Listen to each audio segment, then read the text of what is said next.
Leo, can you kind of describe what it is that you do? I'll have given them a backstory, but if you were to put into words what exactly you do, what would you say? Yeah, so I've been developing this like presentation of what I do. I basically classify myself as a YouTube channel developer, which basically means I own and help grow YouTube channels. Literally, that's the best way I could summarize everything, because I'm not a typical YouTuber, right? So for those who don't know, I have like a portfolio of 16 channels that I'm growing currently, and mostly all of them are faceless, so they don't see me. And it's actually that's a story in itself. But I also help other people grow channels, whether having them as clients, and I actually just started like coaching people as well. So so YouTube channel developer, helping people grow channels. Yeah. And while growing my own, because that's my priority still. Yeah. Cool. Love that. Can you kind of tell us your story of how you fell into the YouTube world? Because I know you've been doing it for a long time, and it's kind of pivoted from working with huge YouTubers to smaller ones, et cetera, et cetera. Okay, sure. We used to work together for a channel. We won't say what channel, but yeah, side note. This all started with my cousin married this guy named Joel Solindom, and he now owns like a editing company, video editing company. Shout out to that. He used to film a lot of weddings, and when he went to California, I would be the person he asked me to film. Yeah. And I still remember the first wedding I filmed. I've never held a camera, I've never filmed anyone. And I thought I was just gonna be the person helping carry stuff, but he was like, just pretend you're a videographer, and if anyone asks you like, how long have you been doing this? And like, oh, I've been working on it, like basically still saying the truth, but like, just not the whole truth. That's the film industry in a nutshell, though. It's like, just kind of pretend you know what you're doing. Yeah. But you know what's crazy? There's actually a deeper philosophy in that, which is like, everyone is still figuring it out. Anyone who the biggest person you inspire to be or like look up to, one of my favorite writers is Simon Sinek. Shout out to Simon Sinek. But like, I'm sure he's watching. He might be. You never know. You're posting this on the internet, and in time, right? So I feel like by reminding yourself that everyone is still figuring it out, and no one has it all figured out, like gives you this grace to be like, figure it out along the way, and just trusting the process. Yeah, no matter what job. I used to be a special ed teacher. This is a side note, but I used to be a teacher, and even if I was in the classroom and I was getting paid to teach, I still felt like what's the term? Imposter. Yeah, we all. Yeah, and I went to school for it and everything. Yeah. And that doesn't go away. I think that's just a constant. It's like the human experience. Yeah. I know. We all feel like everybody else has it figured out, and we're just the odd one out who's like not supposed to be there. I know. It's a constant mental battle. But if you remind yourself that no one has it figured out, then you're good. You're like, oh, this is normal. Yeah. Like this experience right now, like I haven't really interviewed in this format. So I'm just here to learn. Yeah. So I used to do these weddings, even all around the country. Like we had weddings in Baltimore, Florida. He would fly me out and I would film weddings, and I was like, this is amazing. You get paid to film. Like weddings are like one of my favorite things. People are usually the happiest time of their life. Truly. And if you're good at like just making people feel loved and like comfortable, like people want to hire you, because the videographer, if you're like super awkward and you're like in the change, like these really intimate moments in people's lives, it's not fun. And you could just read it on their faces. Like I would be invited to like even the bridal party's rooms, right? And hopefully they felt comfortable, and so like just learning how to just be a good energy, I guess. So when I started doing these weddings, I started a company, and slowly I'll just summarize a little bit, but scaled it up to like 10 part-time employees, and we were filming around 2 to 3 weddings a week. I was making good money. I was making more money as a videographer than as a teacher. My friend, I've been around YouTubers since like 2007, which is crazy. And my friend, Disney bought Maker Studios. I forgot what year, and he was one of the YouTubers. He invited me to Florida to help him film a video, and so I went.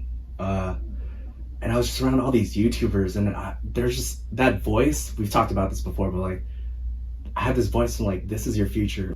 I resigned from teaching during spring break. I literally just went in and gave my resignation. Went full-time in my videography. Long story short, I realized I got lost in the videography because I did videography so I could become like full-time in YouTube. But then you know how it is. Have you heard of golden handcuffs? Like that concept of when you're getting paid a lot of money. Yeah. And so you like, especially like if you're getting paid a lot of money, it's hard to leave sometimes. Yeah. And so you lost sight of your end vision because you were making such good money. Vision. That's a perfect example. And I feel like all of us have like we're meant to do different things in life and have a vision. And sometimes we get distracted, and I think everything happens for a reason. So sometimes these distractions are actually part of that purpose, and other times it's because of fear or something else. If the enemy can't get you, he'll distract you. Yeah, which is worse because it's like your time. Time is like, I'm only getting older. Like, you know what I mean? No, it's so true. Yep. So I'll summarize a bit. So I closed my videography company, which is probably one of the biggest mistakes and lessons I learned, because as an entrepreneur, like, you don't have to close down a business. You could sell it. When I was younger, so I didn't know. I could have sold it, or I could have hired a manager to operate that. That would have been 6 figures coming in, like, oh my gosh. Passively, almost. Yeah, like over, like, and it could have just kept on growing while I'm doing YouTube. But I sold it. I didn't sell it. I closed it down. And from there, I had opportunities to work for these other YouTube channels full time. Went to Toronto, Canada. I was gonna work for he's a friend of mine named Evan Carmichael. I was gonna work for him, but then a family thing happened where I can't. It was so embarrassing, actually. I had a going away party to go to Toronto, Canada, and I came back a week later to go back to California. So you did move there and then you moved back? Okay, gotcha. Like, I moved in, oh wow. Yeah, to like a house, and it was kind of embarrassing, but like, same thing, that voice. You just knew that I was supposed to come back. It was like a family thing that happened. Okay. And I just felt off being so far away. My intention was to help for a year, and then build my own channels full time, because I felt like, but then the lesson of golden handcuffs came again, where like, I was getting stable salary, you know, I'm getting paid well, I liked the team. 1 year became 4 years. And then that voice once again was like, do your own thing. And so that was a year, October 30 of last year. And been fully doing your own stuff ever since. Yeah, that was a long answer. No, but that was good, and that makes sense of how you fell into it. Which is so cool. So can I add one more thing to that? Yeah, absolutely. Okay, so the past year I've been just building my own channels, but a couple weeks ago I decided to open up my Wednesdays to help other people. Okay. So that's where the helping other people grow their channels come into play. I'm like 85-15, 85% focused on my stuff, and then 15% helping other people. So how many YouTube channels do you own at the moment? Way more than I could think of, but operating 16. 16 active that are in development, and possibly more. Okay, cool. Yeah. And most of these are faceless, or all of them? Currently they're all faceless, except for I relaunched a channel with my face, teaching YouTube. So that one, like, so my philosophy on like faceless channels is like, there's certain niches where that's the best way to provide value to the viewer. But then if you're teaching like YouTube education, like a personal brand works the best. Yeah. Because people don't want advice from someone they can't see and trust. And so people like have seen me and like known my face, and I just want to brand myself that way. It's more personable too, to have a person. So, okay, I'm curious about these faceless channels. So what does that entail? Like, can you give us an example of what one of those channels is like? Yeah, okay. I'll give a little backstory. Sure. So the reason why, for anyone who's kind of self-conscious being in front of the camera, I'm usually the one behind the scenes, right? So I didn't want to show my face because I felt self-conscious about that. So for those who want to start a YouTube channel and don't want to show your face, faceless channel, is the way to go.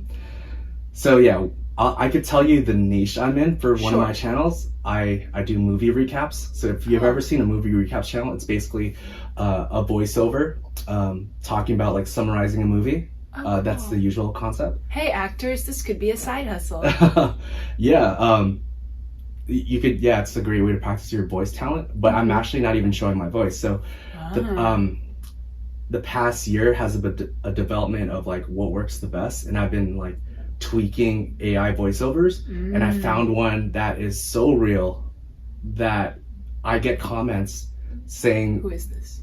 They think it's a real person. Wow. But these... You should give him a name, Leo. You could start a business with this guy. Possibly, yeah.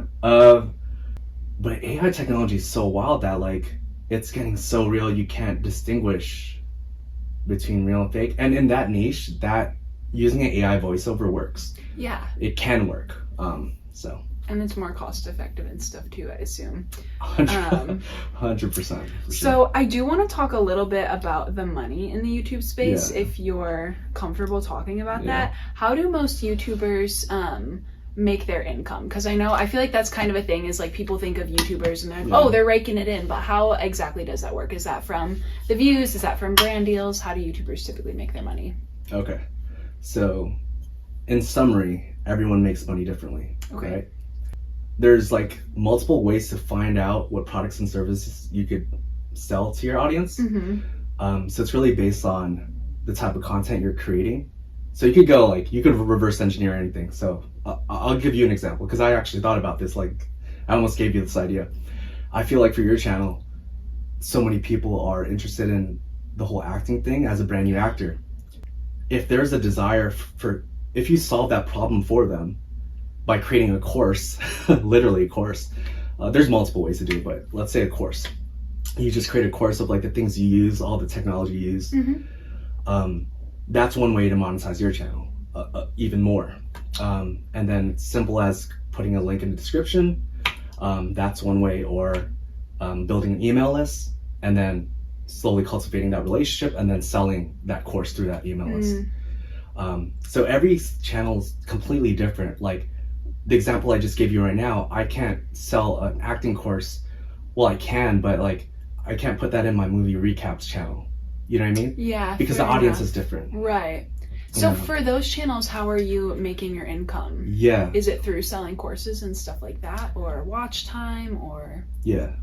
Since we already brought up the whole movie recap thing, I'll just really like elaborate on that niche. For that channel, I make AdSense.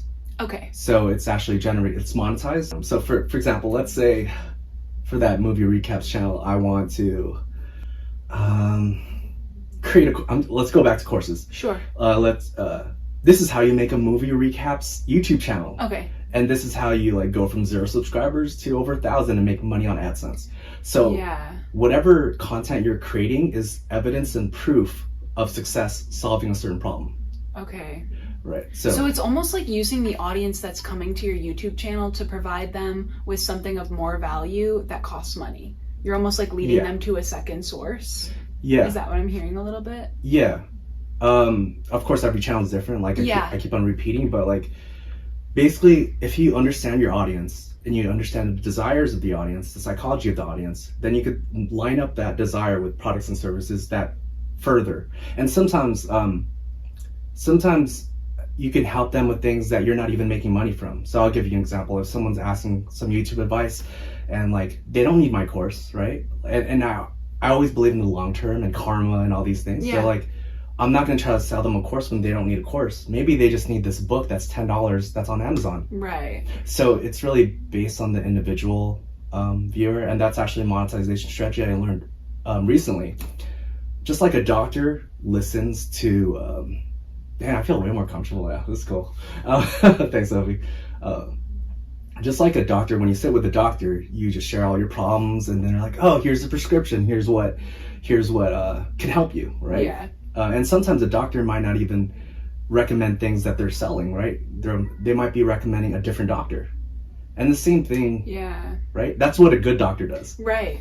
And I think that's the best thing for a long-term relationship with your audience. Yeah. So the more you understand your audience, the better you can help them. And sometimes helping is not actually selling products and services. Maybe it's just continually doing what you're doing at a larger volume. So for your channel, let's just elaborate, and it's become a coaching session. But, I know. But let's say you really recognize that the biggest value you're providing is helping brand new actresses or actors or just acting in general. Yeah.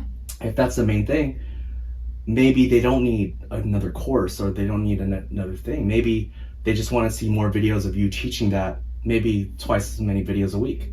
And if you have enough of a video library, if you do the math, like YouTube's crazy. Like here's an example. Let's say you have 1,000 videos in your video library and each one is just making $10 a month. It doesn't seem like a lot, but when you do the math, it's 10K a month. Yeah. So if you're looking at every YouTube video is like a digital asset that's literally possibly going to make you money through AdSense or by selling products and services. And like over time too, because those stay there. I'm convinced, and you can correct me if I'm wrong, but you know how some YouTubers will like do really, really well for a certain period of time and then they'll like retire, but their old videos are still up? Yeah. Is that because those videos are still making them income if they're still getting views, right? Yeah. So it's like the ultimate form of passive income. Yeah. If you can do well on YouTube. I actually agree that YouTube videos is like digital real estate. They're literally houses that you're creating a whole village.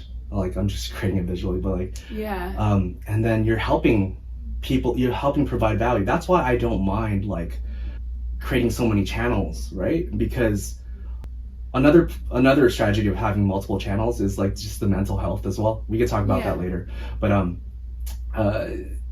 you're just creating all these revenue streams and audiences and not really so dependent on one revenue stream. Yeah, because that means what? You have 15 different sources of income from YouTube alone, let alone the other stuff you do, which is so important in today's society, especially if you're going to be a freelancer and a business owner.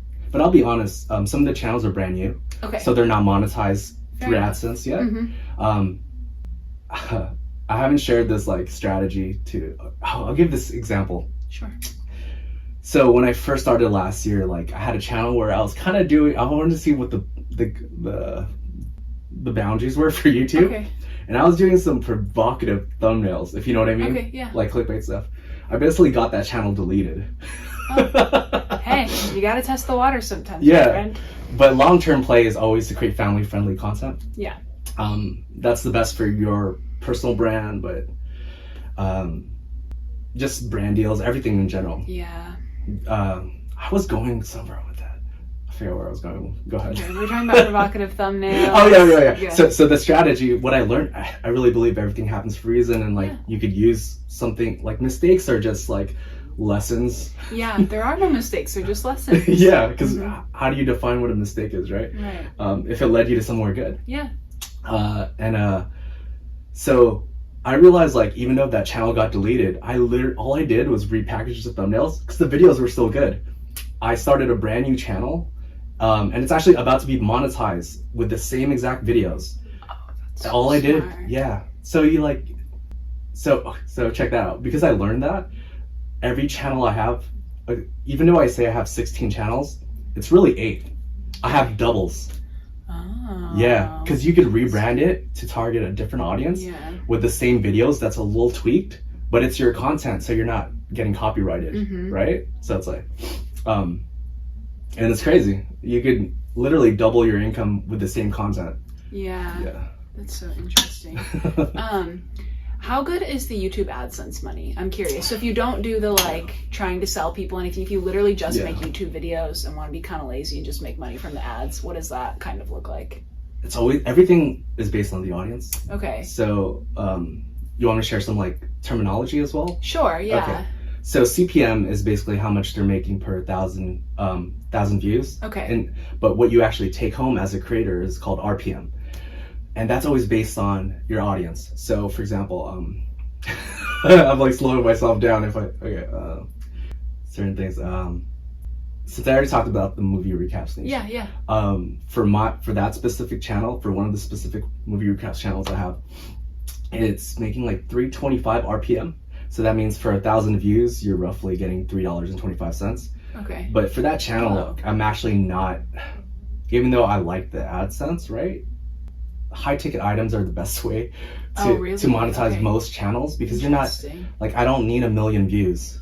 If you, okay, let's say you're selling your acting course, right? It's like a coach's test. Yeah. For every 1,000 views, let's say 1 out of that 1,000 buys your course. That's 0.001%. So, and let's say that course you're selling for $500, right? And that, I think that's a fair price for helping someone start an acting career. All they need is like 2 gigs or something, and pays for itself. Yeah. Let's say let's say you get 5,000 views a month. So 5,000 divided by 1,000, that's 5. And so you make 5 sales at 500, that's 2,500 a month. Yeah. So you do that, and you do long term, 2,500 a month is not crazy, but that's just going to grow over time. And it's passive. Like, you do the work one time creating this course, and then you have that revenue. Yeah. And you could also, you could update it. Right, of course. Just add little modules, like, on top. Yeah. Mm-hmm.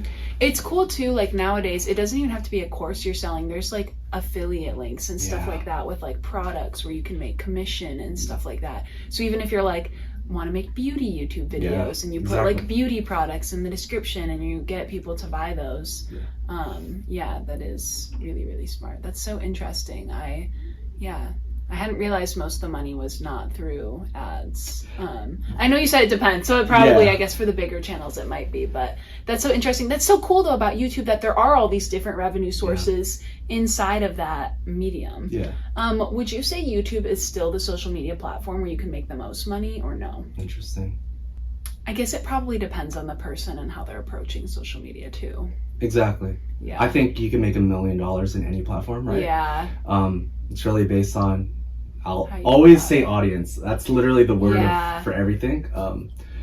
Certain audiences work on certain platforms better. And also there's other ways to monetize your channel. Like for you, for acting, like when all these like casting directors see you online, like let's say you only get 100 views for the month, but then you booked a gig that made you $5,000. You know what I mean? Like, so who cares, like, about the views? It's quality of views. So it goes back to your intention. That's such a good point. I have like 3,000 followers on TikTok. I've booked 4 different acting gigs off of TikTok. I was at church on Sunday. Some girl was like, oh my gosh, I love your acting TikToks. Like, it's because they're pushing it towards the right audience. Like, I don't have a huge following on TikTok, but even the people that I'm like meeting in real life, because I'm surrounded by actors in LA, like they're pushing it towards the people that I want to be communicating with anyway, which is so cool. You're right. So it comes down more so to like quality and finding your audience, which is so cool. Can I elaborate on that? Yeah, absolutely. So you could really break down, like, anytime I talk to someone about like helping them with their channel, like I ask them, what's your end result? Like, what's your monetization strategy? For you, maybe it is getting more acting gigs, or but if your strategy would be totally different if you're just trying to be famous as a YouTuber and do entertainment videos. And so like recognizing that, are you trying to do YouTube for lead generation, which is like what most businesses do, or are you doing it for AdSense and entertainment? And that, you know, that's a like just having clarity on which one it is. Yeah, that's a good point. Yeah, quality of views matter more if you're monetizing through outside of AdSense, right? So, do you think everybody should have a YouTube channel or no? I don't think anyone should do anything. Okay, fair enough. I feel like everyone has a different vision and story for their life, and so fair enough. Yeah. But with that said, I believe I almost got it tattooed, like the words "it's possible."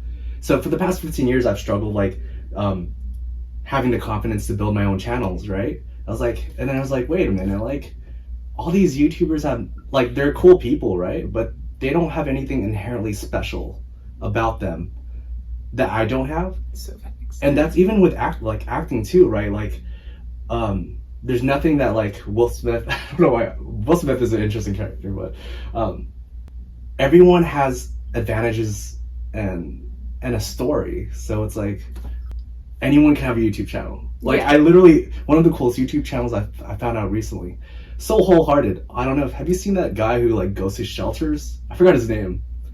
I don't think so. He goes to dog shelters. He sits down with a dog and he just like talks about the dog. Every video basically leads to that dog's adoption. So he's doing good in the world, right? Making these videos, but he's also making a lot of money through AdSense, right? And so like I believe there's no such thing. You don't have to be a starving artist. Yeah. Yeah, because if you're an artist, you're part of a business usually, and so as long as you can monetize anything, like I love YouTube. Yeah. Oh, actually, for all like yeah, it's legit. Yeah. Yeah, no, I love that. Yeah, that's good. I am curious, what are some things you see in successful YouTube channels that they do that unsuccessful channels don't do? My gut answer immediately when you say that is, I think it connects to what we just talked about. The successful YouTubers treat it like a business. Okay. There's like this romantic notion that like to be successful, like you could just like do whatever you want, which is true. Like you could, but you have to also time block and set time aside to create the videos. Yeah. The most successful people in any field know how to work when they don't feel like it. That discipline, yeah. Yeah, so like I'm very big on schedules and routines, and all the successful YouTubers I know, they block out times in their day or times in their week. Yeah. And it doesn't mean you can't take vacations. Like one of my favorite strategies for YouTube videos, like the only way I could do 16 channels, I literally hyper focus on one channel. I batch edit and batch create for maybe 4 days, and I create enough content for that one channel for 2 months, and then I rotate to the next channel. And that works for me because what I've learned is I can't. Some people are like, oh, I could focus on one channel. I can't. Like it feels like work, like even more like work. I have so many passions. Yeah. And what I love about YouTube is all you gotta do is just create more channels and like have specific audiences. So yeah, I also think it's so interesting what you did, because I think sometimes people can struggle to build a brand if they're doing it from a personal place but trying to focus on many different niches. So I think it's interesting what you did, focusing each channel on a specific niche, and it sounds like you found more success. I'm curious, did you ever try the personal brand doing a billion different niches before you broke off into this? That's a great question. Actually, one of the movie recap channels I have is from an old channel I used to post personal stuff. Oh, okay. If you look at my video library, including shorts, there's 1,300 videos there. Oh, wow. 1,300 videos, and that channel I did not make $1 from before. I think there's a power of focus. I think it's also connected to, I recently rebranded my name online. Yeah, Dizon, I Mendoza. noticed that actually. Is completely and purely just YouTube, growing channels, education. And I think when people know you as one thing, I'm thinking of like Donald Glover and Childish Gambino, right? That his concept of like, I'm creating music as Childish Gambino and I'm acting as Donald Glover and I'm also writing as Donald Glover. So it's a different, like, it's just easier to remember and it's easier to digest brands that way. I'm not trying to be Walmart, you know what I mean? Like I'm trying to be like that specialty brand that like, oh, like there's not many people, I'm not trying to brag or anything, but like, I feel like people lean towards creative or people lean towards operations and business. And I think one of the blessings I've had is that I'm able to sit in the middle, and that's why I can work with a lot of people because it's like creatives don't like suits. Have you heard the term like suits? Like, oh, you're just like the business person, but people don't like pure creatives, and so like I love being in the middle of that. So I'm curious for you, how long were you building your YouTube businesses before you started to see a profit? Ooh, are you considering by profit? Do you mean like like for example, if I'm filming videos for other people, is that part of that profit as well? Let's say because I'm just thinking of anybody who's wanting to start doing something similar to what you do. Like, how long do you think it would take them to start seeing a profit if somebody wants to start doing YouTube? What I do, or just doing YouTube? Let's do just doing YouTube, because what you do is kind of niche. Yeah, you could literally make money in 1 week.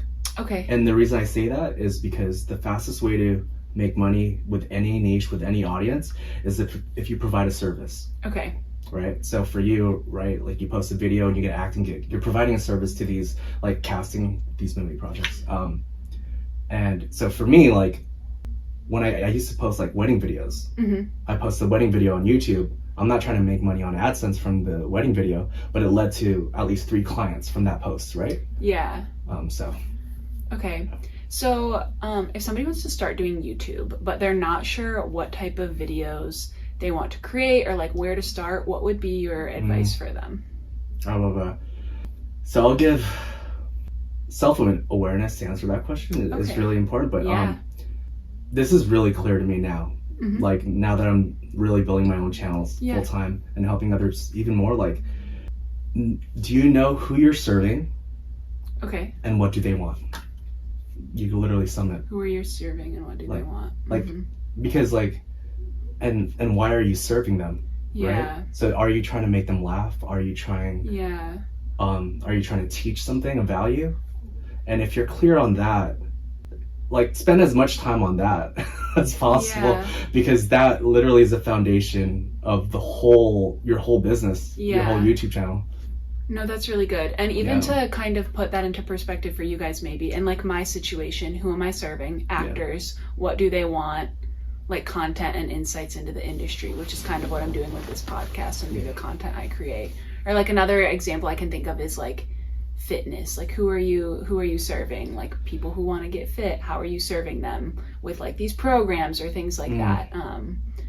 Just to kind of give you guys some ideas. Okay, I actually want to transition to asking you a little bit about you and like your business, because I think another thing I talk about a lot to actors is how building their own sort of freelance business, like how I do content as a freelance business, some sort of form of income on the side that isn't acting, so that way they're not just constantly only relying on acting because it's so inconsistent, you know? So I'm curious, you were building your businesses while you also had a full-time job. What is your advice for somebody who is trying to build a business while also doing something else? How did you manage your schedule and stuff? Love that. My gut, once again, it's time block. I want to recommend a book to everyone. It's called it's The One Thing by Gary Keller. That literally will solve a lot of answers as far as how to focus and manage your time better. But I time block a lot. But at the same time, I also want to give a side note with the one of the reasons why I couldn't work for other YouTube channels full time is because I just recognized, like, I'm not a machine. So You're like, not. Well, I am gonna get that thing that Elon Musk. What is the thing he's implanting in people's brains? Yeah, I know. But I'm on the waiting list. No, not really.